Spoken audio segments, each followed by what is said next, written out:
કેમ છો? મજામાં? સુવાક્યોની દુનિયામાં, સુવિચારની દુનિયામાં આપનું સ્વાગત છે.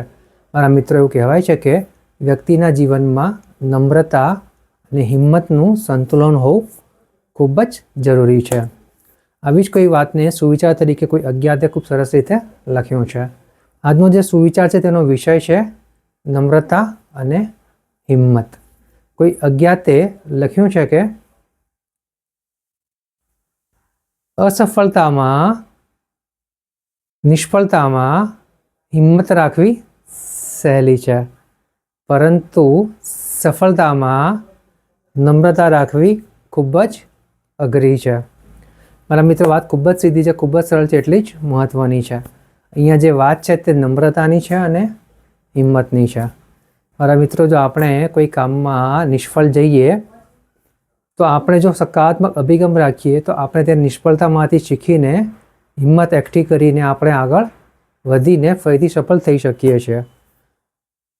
ते सहेલું છે, परंतु ज्यारे आपणे सफलता मळी जाय छे अने पछी आपणामां जे अभिमान आवी जाय, अहंकार आवी जाय अने जेना हिसाबे आपणने जे सफलता मळी छे तेनो खरो स्वाद चाखवा न मळे, ते खूब ज अघરું थई पड़े छे। आनुं कारण फक्त एटલું જ હોય છે કે વ્યક્તિને જ્યારે સફળતા મળે છે ત્યારે તે નમ્રતાને ભૂલી જાય છે, કૃતજ્ઞતાનો ભાવ હટી જાય છે, જાણે પોતે જ બધું કર્યું હોય, પોતાનાથી જ થયું હોય તેમ તે વિચારવા લાગે છે। પરંતુ મારા મિત્રો, જો વ્યક્તિએ, આપણે લોકોએ ખરેખર સફળ થવું હોય, ખરેખર વિકાસ કરવો હોય તો જ્યારે પણ આપણને સફળતા મળે છે ત્યારે આપણે અભિમાનમાં આવ્યા વગર આપણે જો નમ્રતાનો ભાવ રાખીએ, કૃતજ્ઞતાનો ભાવ રાખીએ, જે કંઈ સફળતા મળી છે તેમાં બધાને ભાગીદાર બનાવીએ અને સકારાત્મક અભિગમ રાખીએ તો સફળતા પચાવવી પણ સહેલી થઈ શકે છે। સફળતા ત્યારે જ પચી શકે કે જ્યારે નમ્રતાનો ભાવ હોય, કૃતજ્ઞતાનો ભાવ હોય।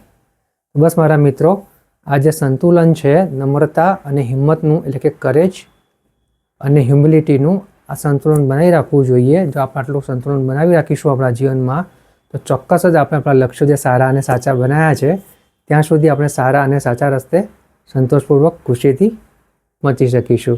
બસ જરૂર છે હ્યુમિલિટી અને કરેજના બેલેન્સની, હિંમત અને નમ્રતાના સંતુલનની। Thank you.